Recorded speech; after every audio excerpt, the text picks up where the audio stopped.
इसका average radius 15 centimetre दिया हुआ है, कहने का मतलब ना यहाँ से यहाँ तक का डिस्टेंस अज्यूम कर सकते हो 15 सेंटीमीटर, ठीक है।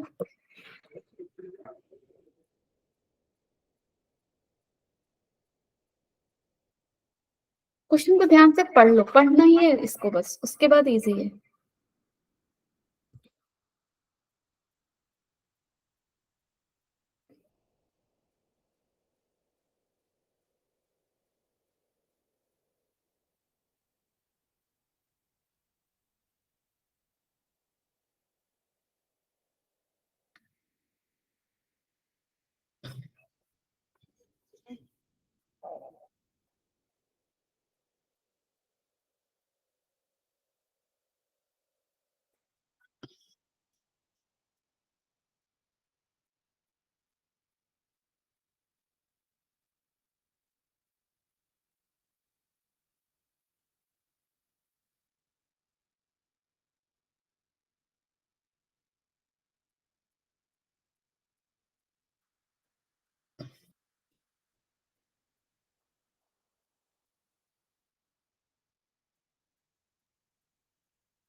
Okay, very good. ओम।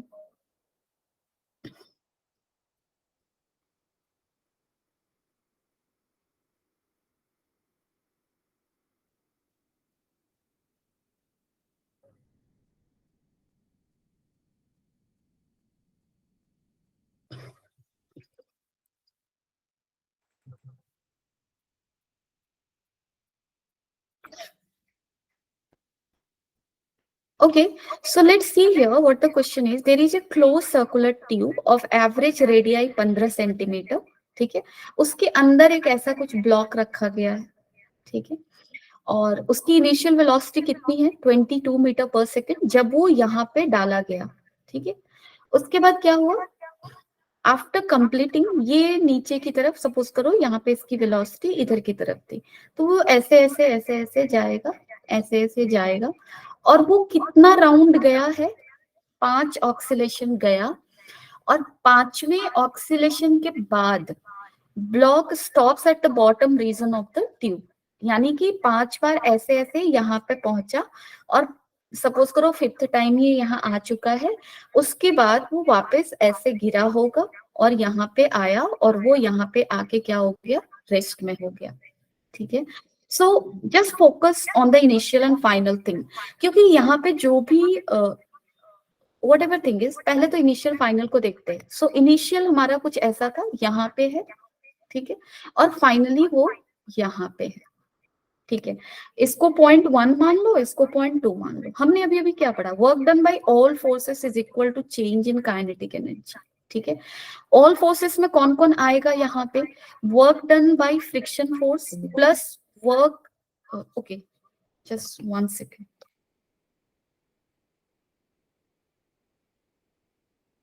Yes.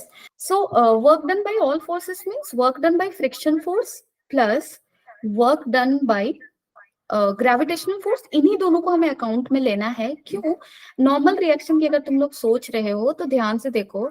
अगर मैं नॉर्मल रिएक्शन की बात करूं तो जैसे यहाँ पे अगर देख रहे हो, ऐसे एक नॉर्मल फोर्स लगेगा, ऊपर से भी एक नॉर्मल रिएक्शन कुछ ऐसे लगेगा, ऐसे है ना। सो हर पॉइंट पे अगर तुम ध्यान से देखोगे तो बॉटम सरफेस, जैसे अगर यहाँ पे ले लो तो यहाँ पे क्या होगा, इफ यू सी हियर, यहाँ पे नॉर्मल रिएक्शन तुम्हारा किधर लग रहा है, ये वाला जो सरफेस है वो इसको इधर देगा और ये वाला सरफेस इधर देगा। Done. So net normal reaction इस पॉइंट पे कोई इधर की डायरेक्शन में होगा, है ना, और इधर की डायरेक्शन में इस पॉइंट पे कोई डिस्प्लेसमेंट नहीं होगा। समझ रहे हो। सो ओवरऑल हमें ना दो फोर्स को यहाँ पे अकाउंट में लेके चलना है, one is your friction force, another is your gravitational force. Done. So work done by these two forces will be equal to change in kinetic energy. Done. अगर अब आप इसको सॉल्व करो तो यहाँ पे क्या होगा, work done by friction force is a non conservative force, ये तुम्हारा पाथ पे डिपेंड करेगा। डन। एंड पूछा हमसे क्या है, work done by tube on the block is, so tube block पे ओवरऑल कितना वर्क कर रहा है, सो that is work done by friction. और वॉट एवर, अगर यहाँ पे नॉर्मल को भी ले रहा है तो चलो फ्रिक्शन के अंदर ही नॉर्मल को भी ले लेते हैं। डन। अगर नॉर्मल में कंफ्यूजन हो रहा है तो इसको भी ले लेते हैं, कोई चाप नहीं है। So this is the whole work done by what, work done by tube. Done. So work done by TU plus work done by gravity will be equal to what? Change in kinetic energy. Now, how much change in kinetic energy is there? Half mv square. m को क्या लिखोगे? m तुम्हारा कितना दिया हुआ है? 1 kg. v square initially 484. 22 का square करोगे 484. ठीक है? Half mv square. So this is equal to how much? 242. So this is equal to 242. Now work done by gravity को कितना लिखोगे? ग्रेविटी के लिए इनिशियल और फाइनल पॉइंट ही मैटर करेगा क्योंकि ये कंजर्वेटिव फोर्स है। सो इनिशियल पॉइंट ग्रेविटी के लिए होगा ये और फाइनल पॉइंट होगा ये। सो इनिशियली उसकी पोटेंशियल एनर्जी कितनी है, एम जी दिस हाइट, और दिस हाइट कितना लेना है हमें, 30 centimetre. Sorry, is it 30 centimetre? हाँ, एवरेज रेडियस इज 15 सेंटीमीटर। सो यहां से चलकर वो कहाँ आया है, यहाँ पे आया है। सो क्या लिखोगे, m इंटू मास कितना है 1 kg इंटू जी कितना लिखोगे 10, 10 इंटू हाइट, हाइट लिखो 30/100। Done. So this is this 3 joule, यानी कि इनिशियल पोटेंशियल एनर्जी उसका कितना है 3 जूल है, फाइनल पोटेंशियल एनर्जी कितना है तुम्हारा 0 होगा। Done. So work done by gravity किसके बराबर होगा, अगर अगर ऐसे भी देखो तो -3 जूल होगा, अगर नहीं ऐसे समझ में आ रहा तो direct work done by gravity को एफ डॉट dx से सॉल्व कर दो। फोर्स कितना लगेगा, ग्रेविटेशनल फोर्स डाउनवर्ड डायरेक्शन में हमेशा ही mg, ठीक है, डिस्प्लेसमेंट भी डाउनवर्ड डायरेक्शन में है, थीटा इज 0 डिग्री, और h लिख लो। सो कितना होगा ये m into g into h. So value put कर दो ना, 1 इंटू 10 इंटू एच का वैल्यू कितना है 3, सो 3 जूल। देन यहाँ पे क्या लिखोगे 3 joule. So work done by tube किसके बराबर होगा 242, सॉरी साइन में यहाँ पे प्रॉब्लम हुआ, साइन को ध्यान से देखो, body was here initially and it is coming down, ठीक है।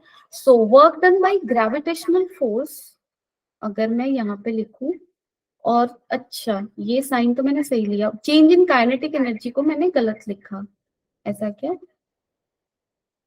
फाइनल काइनेटिक एनर्जी कितना है 0, इनिशियल कितना है 484। So change in kinetic energy क्या करोगे, फाइनल माइनस इनिशियल, सो ये माइनस जाएगा, ठीक है। सो ये अगर माइनस गया तो इधर 3 आएगा, ये होगा -245, ठीक है। सो मैग्नीट्यूड में अगर आंसर लिखोगे तो यहाँ पे कितना होगा 245। Did you get me, like let's not confuse things here. Question बहुत ही सिंपल है, तुम्हें वर्क एनर्जी थ्योरम लगाना है, work done by all forces, change in kinetic energy. All forces में जो जो कंफ्यूजिंग फोर्सेस लग रहे हैं उनको ऑल में ले लो। लाइक यहाँ पे निकालना क्या है, work done by tube. So tube में ट्यूब कौन कौन सा फोर्स लगाएगा, फ्रिक्शन लगाएगा, नॉर्मल लगाएगा, सबको उसके अंदर ले लो। उसके बाद है तुम्हारा work done bye gravitation, here work done by tube निकालना है, वर्क डन बाय ग्रेविटेशन का वैल्यू 3 जूल है, change in kinetic energy this, so work done by tube is -245. So simple, use the formula. Okay, do this question fast. चलो 1 minute के अंदर करो. We took lots of time in that question, है ना. जल्दी से करके बताओ क्या आएगा.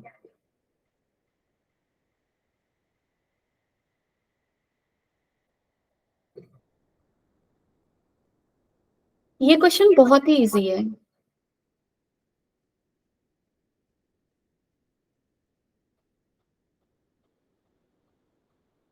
And it also came in G23. Okay.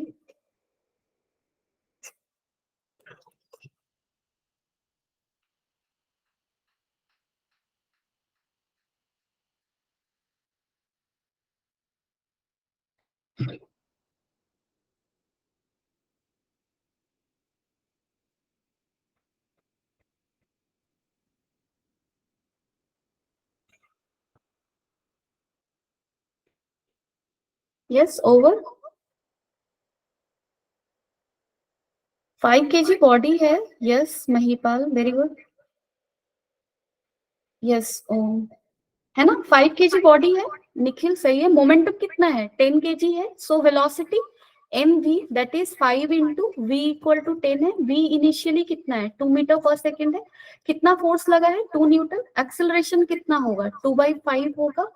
And कितने टाइम तक फोर्स लगा है? ये 5 सेकेंड तक. किस डायरेक्शन में लगा है? मोशन के अलोंग ही लगा है, तो पॉजिटिवली एक्सेलरेट करेगा.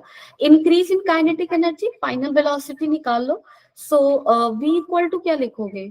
u plus A T. You कितना है तुम्हारा? 2 है. a कितना है तुम्हारा? 2/5 into time that is 5, so that is 4 metre per second. Increase in kinetic energy of the body कितना होगा? लाइक ऐसे भी वर्क डन निकालो डायरेक्ट. Work done by this force in 5 second, so वो ज्यादा इजी होगा. एस इक्वल टू क्या लिखोगे? U T. यू तुम्हारा कितना है? 2 इंटू टी कितना है? 5. Half A T square. 2/5 into T का स्क्वायर कितना करोगे? 25. So this is 5/5/5. So this is 15 metre. So 15 metre तक चलेगा. तो वर्क डन कितना होगा? 15 मीटर तक चल रहा है by force of 2 Newton. 30 joule. So 30 joule अगर वो काम किया तो ये 30 जूल कहाँ पे अपीयर होगा? काइनेटिक एनर्जी के फॉर्म में. So answer will B 30 joule. चलो इस क्वेश्चन को फास्ट करके दिखाओ. अगेन ये क्वेश्चन देखने में डिफिकल्ट लग रहा है बट है बहुत ही easy. So I am giving you 1 minute again. Do this question fast. तुम लोगों का प्री बोर्ड कब से स्टार्ट हो रहा है? Anyone if they can answer.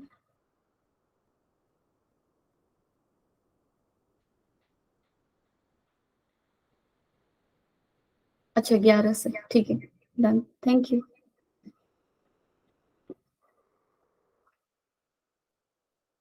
चलो तब तक हम लोग काफी टॉपिक कवर कर लेंगे. कल से तुम लोग प्लीज टाइम पे आना, ठीक है.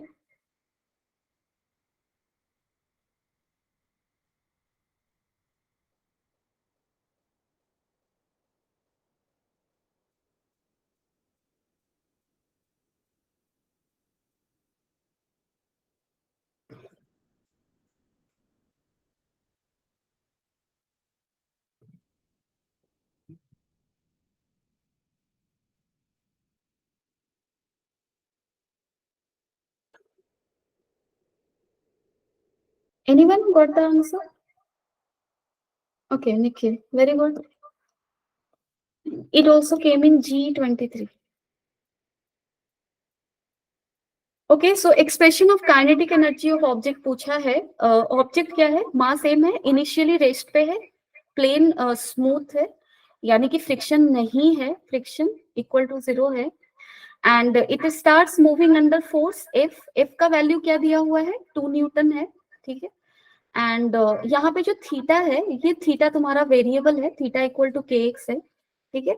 Distance covered by object from its initial position. X क्या है? Distance covered by object. Expression of kinetic energy, again work done by all forces is equal to what? Change in kinetic energy. और यहाँ पे इसकी initial kinetic energy तो 0 है. So final kinetic energy work done by all forces के F के बराबर होगा. डन. और उसका एक्सप्रेशन दिया हुआ है इतना. सो एन का वैल्यू पूछ रहा है. तो work done by all forces means work done by force F. So work done को आप लिख लो. कितना लिखोगे? वर्क डन बाय एफ कितना होगा? F dot D S. ठीक है. अब देखो फोर्स का वैल्यू कितना है? 2. डिस्प्लेसमेंट dx ले लो, स्मॉल डिस्प्लेसमेंट. फोर्स और डिस्प्लेसमेंट के बीच का एंगल है theta, so cos theta, done. और इसको जब इंटीग्रेट करोगे तो टोटल वर्क डन मिलेगा। दिस इज वेरिएबल फोर्स, जो कि मैंने क्लास के स्टार्ट में डिस्कस किया था। सो वर्क डन को क्या लिखोगे आप यहाँ पे, 2 कॉस थीटा को क्या लिखोगे, कॉस के एक्स डी एक्स। अब इसका आप क्या कर दो, इंटीग्रेशन कर दो। So 2 sine K X by K, this will be the integration thing, right. So 2 by K sine K X, that is sine theta. 2 by K X को क्या लिखेंगे, theta sine theta. So N value is how much, it is 2, ठीक है। सो ये हो गया तुम्हारा 2। Next था हमारा पावर, बस यही आज के लिए बच गया क्योंकि उस क्वेश्चन में मैंने कुछ ज्यादा ही वक्त दे दिया जो कि मुझे देना नहीं था, बट डन है, ठीक है, कोई नहीं। कल के क्लास में I will start with power, लेकिन कल की क्लास में थोड़ा सा ज्यादा और दूसरे टॉपिक को कवर करूंगी वर्क एनर्जी थ्योरम में ही, जैसे मोशन इन वर्टिकल सर्कल, और तुम्हारा स्प्रिंग मास सिस्टम के क्वेश्चंस को इंक्लूड करेंगे और कोलिजन करेंगे, ठीक है। सो कोलिजन में कल मैं तुम लोगों को बहुत ही शॉर्ट सा ट्रिक बताऊंगी जिससे तुम्हारे सारे क्वेश्चंस हो जाएंगे, डन।